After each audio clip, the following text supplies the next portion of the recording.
Hello everyone, my name is Himanshu and we at Funda Makers are starting a new series of CAT previous year solutions for our students. In this series, we'll keep uploading new videos every day on our YouTube channel, and in those videos we'll be talking about the solutions of previous year CAT questions.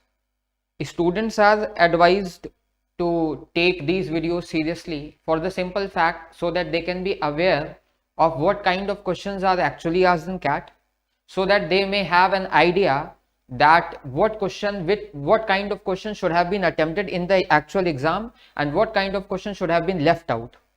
We will also be discussing these questions with different methods so that a student can be aware that even the same problem can be solved with different methods, and we'll be talking about basic methods as well. We'll be also talking about some shortcuts as well, because at the end we have limited time in our exam.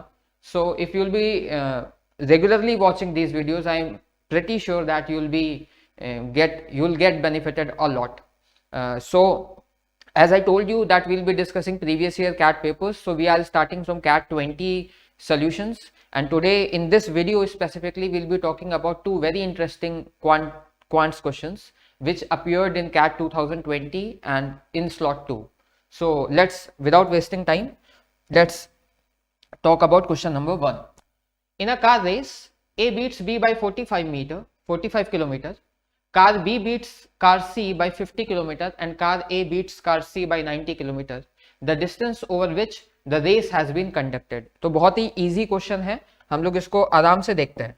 देखिए question ये है कि एक race है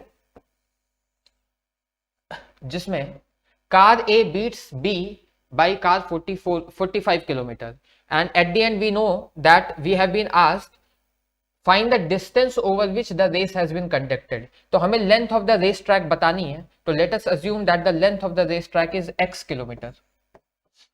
Now the first sentence says A beats car B by 45 kilometer.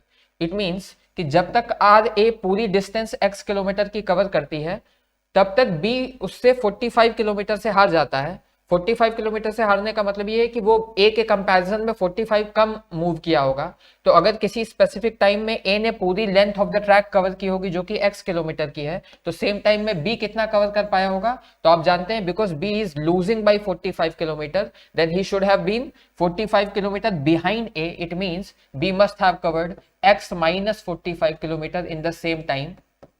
Now we also can see that car A beats car C by 90 kilometre. It means car A ने car C को 90 kilometre से हरा दिया. इसका मतलब ये है कि अगर car A x kilometre move करता है तो C उससे 90 कम मूव किया होगा. तो आप ये कहेंगे कि इतने ही सेम टाइम में जब तक car A x kilometre move कर रहा होगा, जो कार C है वो कितना मूव किया होगा?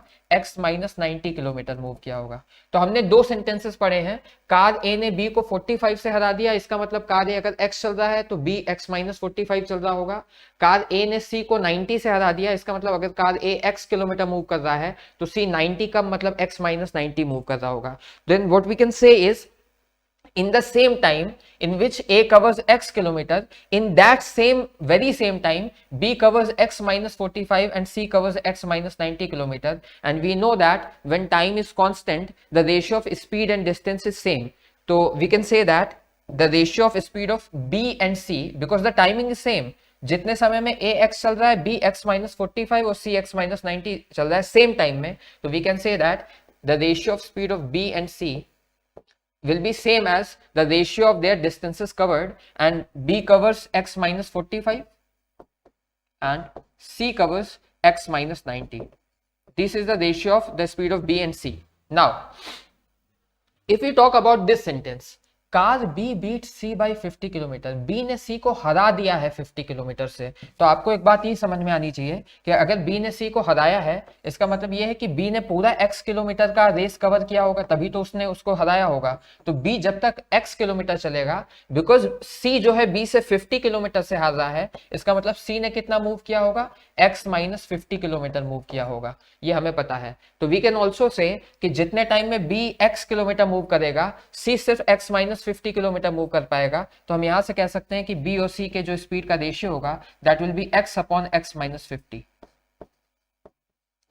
जो मैंने ब्लैक से अंडरलाइन किया उससे मुझे बी और सी की स्पीड का रेशियो मिला, ये जो मैंने रेड से अंडरलाइन किया ये यहां से भी मुझे बी और सी के स्पीड का रेशियो मिला। ये बात आप ऑब्जर्व कर सकते हैं। इसके बाद हम देख सकते हैं कि ये भी बी की और सी की स्पीड का रेशियो है, ये भी बी और सी के स्पीड का रेशियो है, तो इसे इक्वेट करते हैं। अगर हम इसे इक्वेट करें तो आप ऑब्जर्व करना x minus 45 upon x minus 90, this is the ratio of speed of B and C. This is also their ratio of speed which is x upon x minus 50. अगर हम इसे कैलकुलेट करें तो इसे कैलकुलेट करने के दो तरीके हो सकते हैं। मैं पहले बेसिक ही तरीका डिस्कस करूंगा। Let us cross multiply. If we want to cross multiply x into x will be x square minus 45x minus 50x will be minus 95x, 45 into 50 will be 2250 equal to x square minus 90x. X square and x square will get cancelled, so 5x is equal to 2250 and x will be 2250 upon 5 which is 450. So we can say that the answer of this question is 450 because we had to find the length of the track which was x kilometer obviously, so the value of x is 450. This can be one of the ways we can solve this equation, but let me tell you one more approach. This is a upon b and c. If we consider this x minus 45 as a and x minus 90 as c, and this is b, this is c and this is d. So we know that if a by b is equal to c by d, तो हम अगर componendo and dividendo लगाएं तो a plus b upon a minus b equal to c plus d upon c minus d भी होता है. This is by componendo and dividendo which we learn in ratios class. So if we consider that like this, if we add these two values, so this will become x plus x 2x, 45 and 90 will become minus 135. If we subtract this, so on getting if we subtract a minus b, it will become 45. X and x will get cancelled, it will become 45. Add this c plus d, so x plus x will be 2x minus 50, and if you subtract this will become 50. 5 9s are 5 10s are, multiply this. 10 into 2x will be 20x minus 135 into 10 will be 1350. 9 into 2x will be 18x minus 450. Let us calculate this. 20 minus 18 will be 2x is equal to 900. Again x is equal to 450. तो आप इस तरीके से भी इसको solve कर सकते हैं कि सीधे क्रॉस मल्टीप्लाई कर लीजिए या कंपोनेंटो एंड डिविडेंडो लगा के भी आप इस क्वेश्चन को सॉल्व कर सकते हैं. This was the first method by which we can go about it. It was a very standard time speed and distance question, but as I told you कि will be discussing different methods of the same question. Let us see this question with one more way. The question is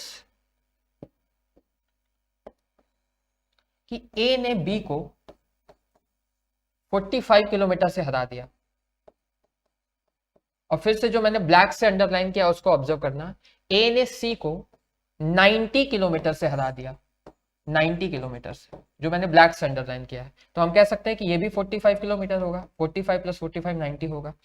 A ने B को 45 kilometre से हराया, A ने C को 90 kilometre से हराया. और हमें एक बात और पता है कि सेम रेस में B ने C को 50 किलोमीटर से हराया है, जो मैंने रेड कलर से अंडरलाइन किया. आप ये बात ऑब्जर्व कर सकते हैं. जरा एक ऑब्जर्वेशन मैं चाहता हूं कि आप करिए. आपको पता है कि इस पॉइंट ऑफ टाइम में जब A ने B को हराया था तो B उससे 45 किलोमीटर पीछे था, और A ने C को भी 90 किलोमीटर से हराया था. तो इस पॉइंट ऑफ टाइम पे हम कह सकते हैं कि B और C के बीच की डिस्टेंस कितनी थी? 45 किलोमीटर थी. B और C के बीच की डिस्टेंस कितनी थी? 45 किलोमीटर थी.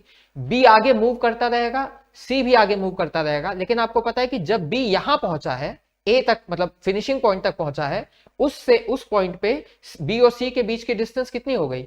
50 किलोमीटर ज्यादा हो गई. तो आपको एक बात यहां से समझ में आनी चाहिए कि जब तक B ने ये 45 किलोमीटर कवर किए, जब तक B ने ये 45 किलोमीटर कवर किए, तब तक C कितना कवर कर पाया होगा? तो आपको पता है कि अभी तो B और C के बीच की डिस्टेंस 45 किलोमीटर है, लेकिन यहां पे ये 50 किलोमीटर हो चुकी है. इसका मतलब इनके बीच का गैप बढ़ गया है. इनके बीच के गैप बढ़ने का मतलब यह है कि C जब तक B 45 किलोमीटर चल पाया होगा ना, 45 चल के वो फिनिशिंग पॉइंट पे आया होगा, तब तक सी सिर्फ 40 मूव कर पाया होगा, क्योंकि 40 मूव करेगा, ये पूरा 45 है, तभी तो ये 5 का गैप बनेगा। ये 5 और ये 45 ही तो ऐड होके क्या बना पाएगा 50। तो आपको ये समझ में आना चाहिए कि जब तक बी 45 किलोमीटर मूव करेगा, सी सिर्फ 40 मूव कर पाएगा, तो ये 5 और 45 मिलके ये 50 बन जाएगा। तो आप कहेंगे सी इतने में सिर्फ 40 किलोमीटर मूव कर पाएगा।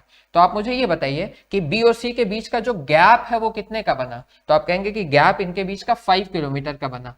तो आप ये कह सकते हैं कि जब तक बी 45 किलोमीटर मूव करता है, उतने देर में बी और सी के बीच का गैप 5 किलोमीटर का होता है। तो ये बात बहुत ऑब्जर्व करने वाली बात है कि जब तक बी 45 किलोमीटर मूव करता है, उस सेम टाइम में बी और सी के बीच का जो गैप है वो 5 किलोमीटर का हो जाता है। ठीक है, लेकिन एट द एंड दोनों शुरुआत तो साथ में कर रहे थे बी और सी, और इनके बीच का जो गैप है वो 50 किलोमीटर का हो गया। तो इनके बीच का गैप अगर 50 किलोमीटर का हुआ है, तो आप ये बात ऑब्जर्व कर सकते हैं कि 5 को 50 बनाने के लिए मैं 10 से मल्टीप्लाई करूंगा। अगर मैं यहां 10 से मल्टीप्लाई कर रहा हूं तो मैं इसमें भी 10 से मल्टीप्लाई करूंगा। इसका मतलब बी को 50 किलोमीटर का गैप बनाने के लिए बी को 450 किलोमीटर चलना पड़ेगा। और बी तो रेस जीत रहा है ना, रेस जीत रहा है मतलब पूरी डिस्टेंस कवर करता होगा। इसका मतलब बी 450 चल रहा है, तो ये जो पूरी लेंथ ऑफ द ट्रैक होगा वो भी 450 होगा। तो ये बात आप, इनकेस आपको कंफ्यूजन हो रही हो तो वीडियो को फिर से रिपीट करके देखिएगा। 5 किलोमीटर का गैप क्रिएट हो गया था जब तक बी 45 चल रहा था। हमने क्या करना था, हमें 50 का गैप क्रिएट करवाना था। उसके लिए मैंने 10 मल्टीप्लाई किया, तो इसमें भी 10 मल्टीप्लाई करना पड़ेगा, which is 450। Again the answer is 450। तो this was the second approach we can, by which we can observe this question. The objective is again, it is not important कि आप ऐसे ही सॉल्व करिए, but I want to make you see a new perspective on the very same question। ये बहुत important बात है। Let me give you another solution as well। ये बहुत ही स्टैंडर्ड डेरिवेशन है इस चीज का।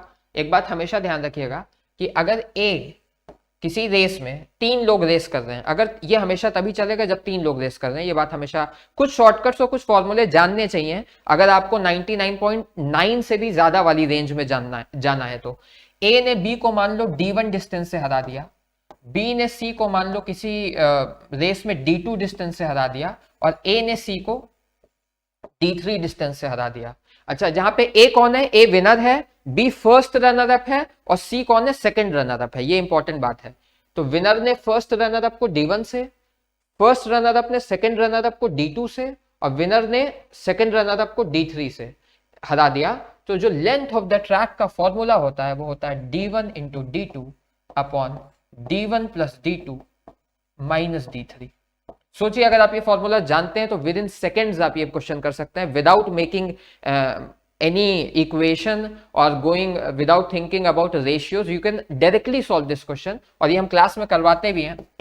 D1 इंटू D2, तो आप ये ऑब्जर्व कर सकते हैं, ए ने बी को 45 से हराया था तो यहाँ 45 रखेंगे, बी ने सी को कितने से हराया था, 50 से हराया था तो यहाँ 50 रखेंगे, अपॉन 45 प्लस 50 माइनस D3 जिसने ए ने सी को हराया था which was 90। Solve this. 45 into 50 ऐसे ही रहने देते हैं, divided by 45 plus 50 which is 95 minus 90 which is 5, 10 cancel out, 45 into 10 which is 450। आप देख सकते हैं विद इन 30 सेकेंड्स आप ये आंसर कर सकते थे 450।